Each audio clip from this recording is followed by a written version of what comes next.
Welcome back to the Justice Factor. President Jacob Zuma said earlier this month that government and its social partners are addressing the problem of youth unemployment. President Zuma said this as the latest Stats SA figures showed that 72% of South Africa's unemployed are younger than 34. In the next 20 years, South Africa will have more than 14 million young people between the ages of 15 and 29, and this would reach 15.1 million in 2021. Without jobs and a future, will they stage yet another June 16? My guests to discuss this question and June 1976 are Mbali Ntuli, DA Youth Leader, and Magasela Mzobe, Coordinator of the ANC Youth League.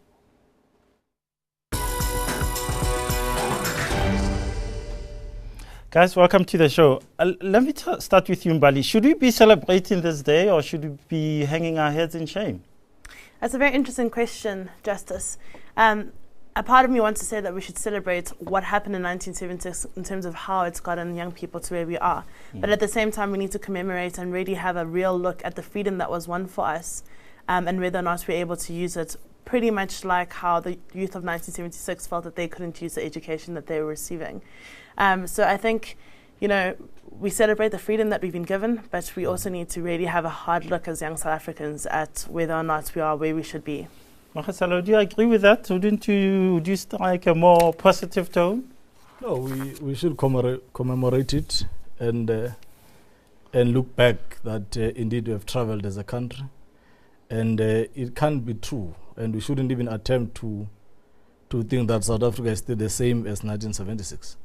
It is a country that has changed. Young people have opportunities, and I think we should celebrate that, but with caution. That should we not fast track the addressing social ills, addressing unemployment, education, we could find ourselves, unfortunately, in similar situations. But if I think about it, whether it's on June 16 itself, on the public holiday, you have young people, you call them to a stadium, it's happy, some people perform, and 70% of the unemployed of this country are these young people. Surely that's a kick in the face. You might say we've taken some strides, but you know, both of you, your party is in power in the Western Cape, your party is in power nationally. You failed young people.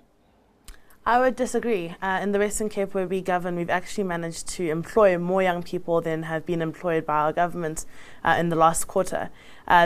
Then you add in our skills and work programs and things like the youth wage subsidy, which we implement in the Western Cape. You see that we are actually very committed to making sure that young people Mbali's washing her hands off this problem. She says it's your fault. What do you say to this, Magasela? Look, the biggest employer in this country is government. And that can't be sustainable. That is why our government has put in measures in place that young people must be skilled. Very few months ago, we signed a youth employment accord. There's skills development in the country. Young people are being skilled through FET sector. So it can't be that government has done nothing for young people. But surely after 19 years of a democratic government, to have 25% unemployment, 37% if you include the 2.4 million people who've stopped looking for work, that's horrific in itself. But that it's young people is even worse. No, we've said it as government. It's not something that we get told by journalists. We have done studies as government. The government has done studies. We are quite aware of that. But the issue must be looked from the historical point of view. That in the 19 years, we are addressing damage done for over a period of how many years?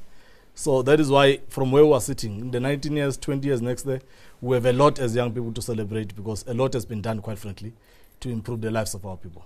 You don't look convinced at all. I think we can all agree that, you know, we come from a past that has been divided and that it was difficult for our country to start doing something. The fact of the matter is we don't have any plans on the table that are going to take us away from that.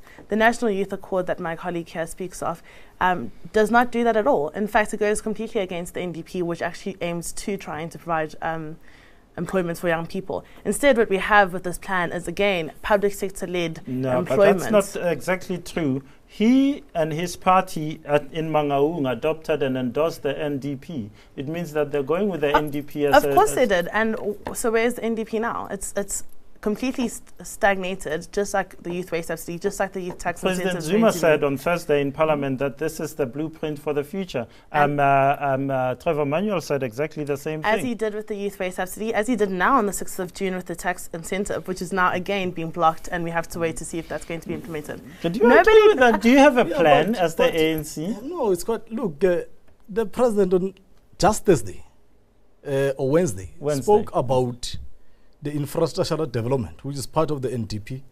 All ministers, basic education, higher education, trade and industry, all of them in their budget speeches this year reflected how they intend implementing the National Development Plan and budgeted for it. So it can't be true that nothing is being done. It's not under what we've been saying is that the discussion, because every policy is a living document. Yeah, but you guys have refused the youth wage subsidy, didn't you? Yeah, but it's under discussion at NEDLEC. And the point that we're making is that, in our view, it cannot only be the solution to our problems of unemployment. It must be accompanied by skilling our people, because the truth of the matter is that you take them to these industries, you pay tax for the industries, but basically what happens after that? Because they are not obliged to employ them permanently. That's a limitation with the youth wage subsidy. Well, it's a plan. I don't see a better one on the table. Is there a better one? There are plans that could supplement the youth wage subsidy. But just to go back to what my colleague has said here, the fact of the matter is it's been stored at NEDLAC, just as we see things that are going to be stored at NEDLAC, like the tax incentive. And so what we must say is the ANC, despite its great political will and intentions, able to stand up to the big elephant in the room, which is COSATU? We don't think so, and let's stop the politics for a second. I want to ask you two, your young people, your leaders of young people. I look at Tunisia, I look at Egypt, I look at the Arab belt, and I say to you, both of you, that they had exactly the problem we had. Young population, high unemployment. Are we going for an Arab Spring in South Africa? These are the same young people. If young people can stand up against apartheid education in 76, surely they're going to rise up against this government in the next few years. Without seeming alarmist, I don't see how, if our government doesn't have a quick turnaround strategy, we're not going to have some form of uprising from young people. Magasela Mzobe? Yeah, politics, all possibilities there. And that's why we're saying we have taking tampon. If we don't resolve the issue of unemployment in this country, of skilling young people, of taking young people to educational center, we are going to have a problem. It might not take the form of Arab Spring. I don't think we should be that alarmist. But the point of the matter is we cannot downplay the damage that will be done to the country if young people continue not to be employed.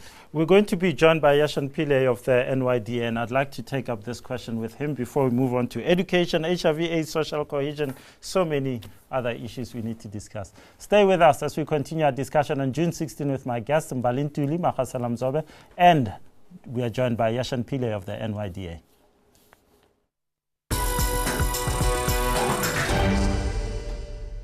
News that moves. ANCYL.com.